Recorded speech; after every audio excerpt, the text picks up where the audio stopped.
What started out as a good relationship really went bad after a couple months. The 180 plug and fly Tyrant, good idea, horrible concept.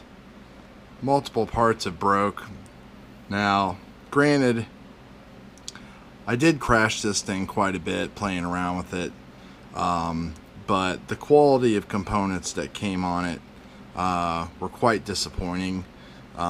Disappointing enough that here in August they are on a different version of a power distribution board, a different camera, and they no longer sell the flight controller that came with it.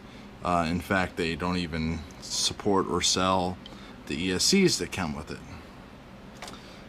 But I managed to get a hold of some parts, so what we're going to be doing is just rebuilding this thing up with a couple replacement parts. First is the V1 power distribution boards. The solder tabs are a lot different on them. That's originally what started my downhill fall, was one of the soldering pads actually ripped off of the power distribution board. These solder all the way through, so you don't have to worry about that happening. One thing to keep aware of is that they do not send you the carbon fiber isolation plate that needs to go between the PDB and this. So if you're replacing your PDB, make sure that this isn't stuck to it, because you are going to have to put it back in like so before you solder on the PDB and everything else. So that's on there. Here's the power distribution board.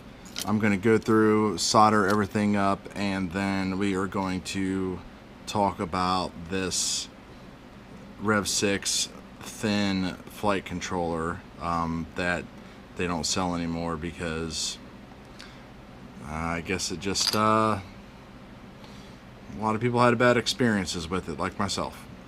Let me solder this up and get that mounted, and we'll be right back. Alright guys, back on the bench here. Had a great day of flying with some of my other craft, so let's get this Tyrant ready to go. The first thing I did is open up the Betaflight configurator, and I have downloaded the NAS 3.0 Betaflight firmware. So we're going to flash firmware.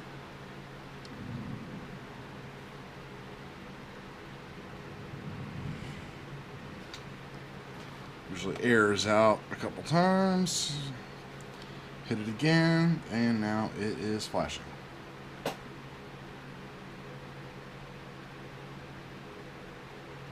Something about the bootloaders in these boards.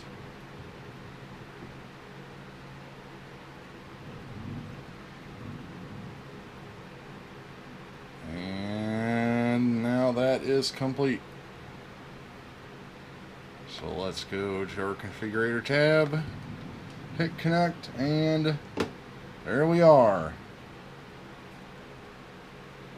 The Tyrant is alive again. First thing we're going to do is calibrate the accelerometer.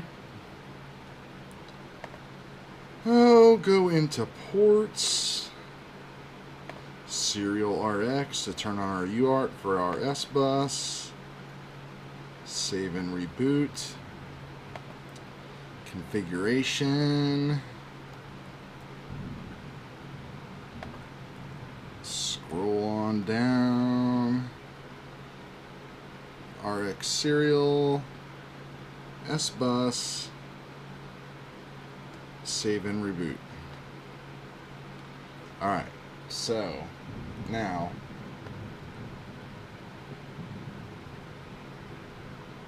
let's plug a battery into it and see if it can see the receiver.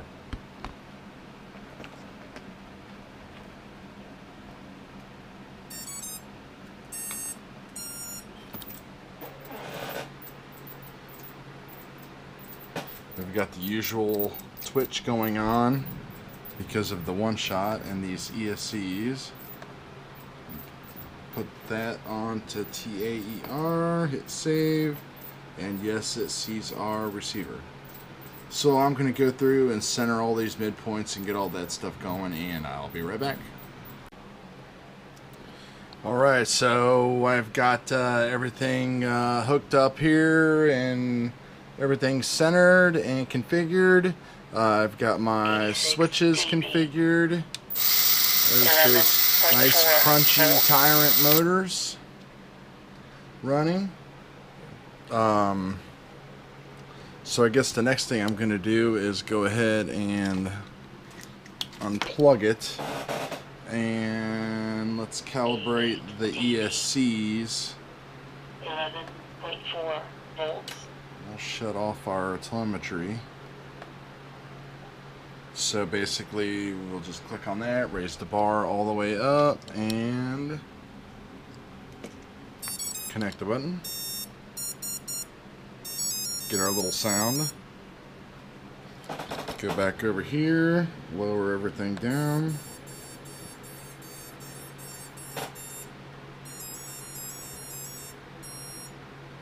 And now we can test. So let's just raise it up a little bit.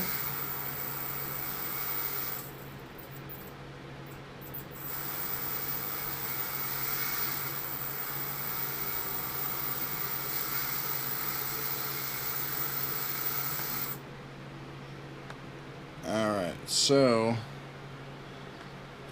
I'm going to put my minimum throttle at 1110 for these, for air mode. And of course I had to put them in command to 950 to get them to stop stuttering. So the next thing we're going to do is we'll unplug the battery, disconnect, and let's fire up BLHeli suite and check out these ESCs and see what is going on with them.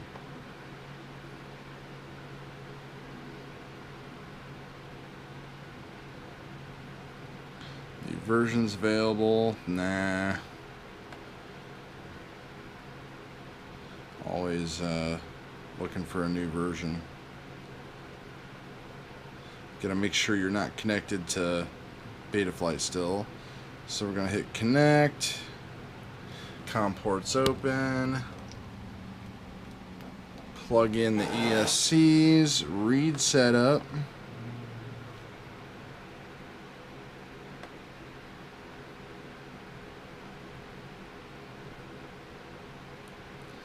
And they've got 14.6 on them, so that's good. All we need to do is sync them up. If you ever get this message and you look, like let's look at, right now we're only looking at number 1. Usually it's going to be your min or max throttle. So to look at one of the other ones, you simply hover over it and right click it, and you can see it says 1976. So you pop that down to 1972, click on right setup, and it says it's okay. Same thing with the ESC number 3, out of sync, right setup, okay. And number 4 was 1976. Actually, let's move all of them to 1976. And the SD card was filled up. Sorry about that. So anyway, I went through and changed the throttle on all of them to get them the same. And if you click on check, now it'll say they're all in sync and there's one master. So we'll just double check everything, make sure everything looks good. The last thing we're going to want to do is I like to go ahead and calibrate the ESCs here.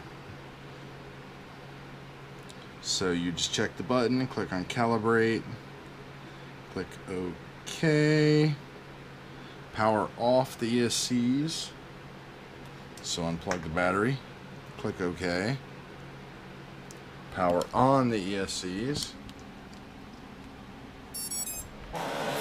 click OK. It's going to basically make the same noises.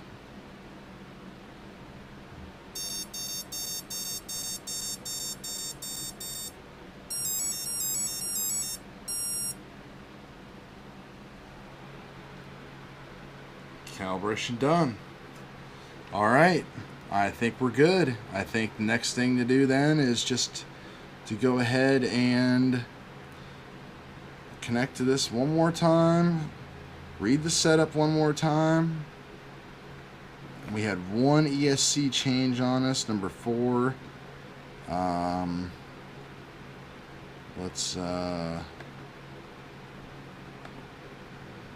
Yeah, it totally changed the min throttle again. So let's change those down to 172.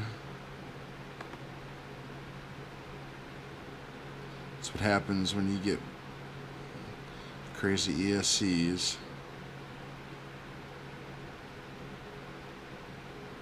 Check again. Alright, everything's good. We've done our job. Disconnect.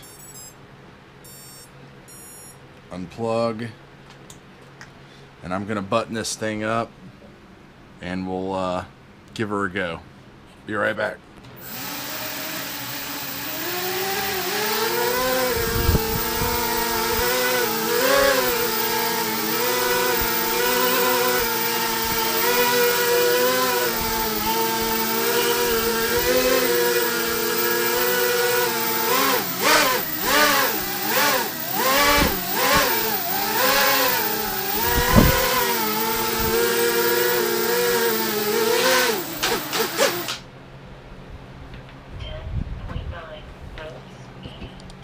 I would call that a success. That's it. Any questions? Let me know. Like, comment, subscribe. Later.